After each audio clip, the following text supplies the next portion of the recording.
এই কি গো, আজকে আমি শপিং এ যাচ্ছি আমার বন্ধুদের সঙ্গে। আমি কিন্তু 1 টাকাও দিতে পারবো না, আমি বলে আরে তোমার টাকা কে চেয়েছে? আমি আমার টাকা শপিং করব, তোমার টাকা লাগবে না। আর শোনো বলছি কি, তাহলে যেখানে খুশি যাও, মুরগি যাও। আরে তুমি 20 টাকাটা রাখো তো তোমার কাছে, আমি পরে নেবো তোমার কাছ থেকে। একটু রাখো রাখো, আমি পরে নিচ্ছি তোমার কাছে, ঠিক আছে? অন্য কথা রাখলেই তো পারতো। A few moments later. এই কি গো শুনছো, এই 1000 টাকাটা রাখো তো তোমার কাছে, আমি পরে যাওয়ার সময় তোমার কাছে দূর নিয়ে যাবো। বাবা, তাই আরে আমার রাখো কাছে। না, এরকম কেন করো বলো তো, রাখো। যাও যাও, ঠিক আছে। কি বোঝাচ্ছে না। A few moments later.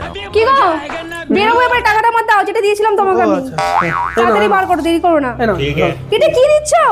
নাও, যেটা দিয়েছিলে তোমাকে কত দিয়েছিলাম প্রথমে আমি? 20 তারপরে কত দিয়েছিলাম? 1000। তাহলে 20,000 টাকা হলো না?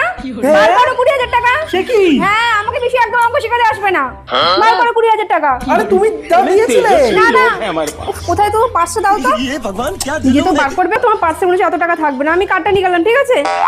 আমি 20,000 টাকাই নেবো, যেটা আমি দিয়েছিলাম সেটাই নেবো, খরচা করবো, ঠিক আছে? বেশি কিছু ভেবো না যে বেশি খরচ করে দেবো। আসলাম। তুই তো পুরো দিনে টাকা দিয়ে করে দিয়ে গেল রে। রাম কৃষ্ণ জগন্নাথ প্রেমানন্দে